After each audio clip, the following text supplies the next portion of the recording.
When we think of the gold standard for global education, our minds naturally drift toward modern institutions like Harvard, or we picture the historic stone quadrangles of Oxford.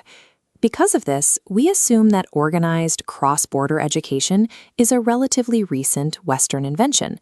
But centuries before those European universities were even built, a massive, highly structured campus was already operating at peak capacity in ancient India. Looking at this visual breakdown of the campus population, we can see the sheer scale of the operation.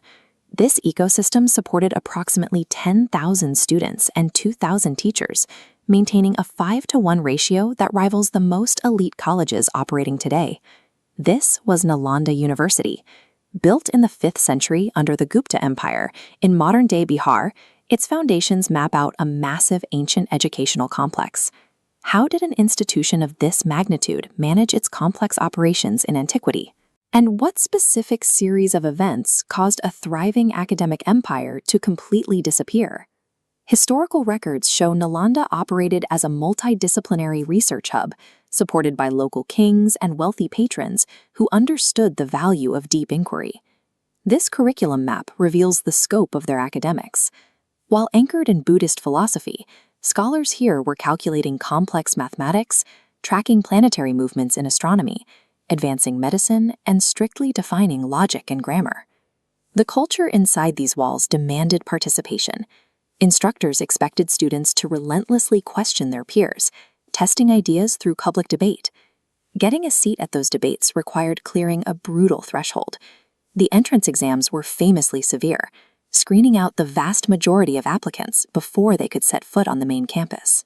By combining this academic filter with an open exchange of ideas, the university created an environment where the era's greatest minds were forced to collaborate and refine their theories.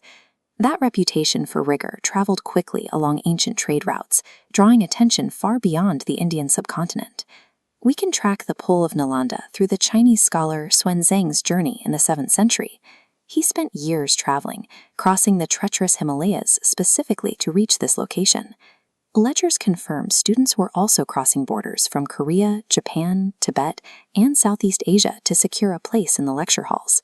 By gathering these international perspectives in one place, Nalanda facilitated a massive exchange of data. Scholars translated texts and refined scientific methods here before exporting those ideas back to their home nations. All of this incoming data required a central storage system. That was Dharma Ganja, a multi-story library that acted as the campus repository. Inside, it held thousands of rare palm leaf manuscripts, containing centuries of astronomical observations, mathematical proofs, and philosophical texts.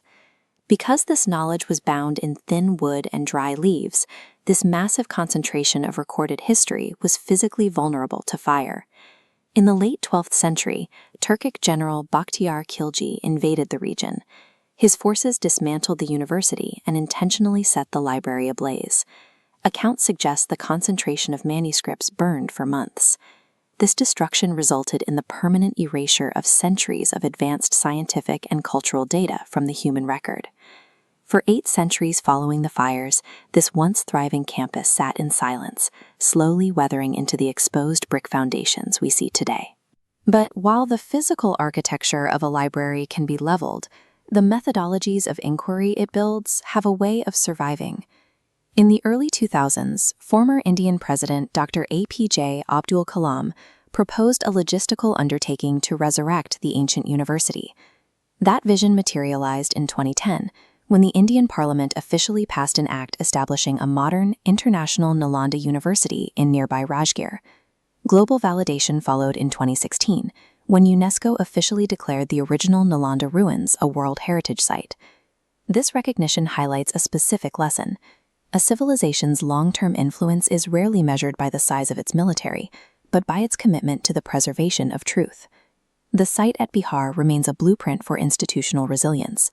It proves that while an empire can be burned, the methodologies it refines are far harder to erase from history.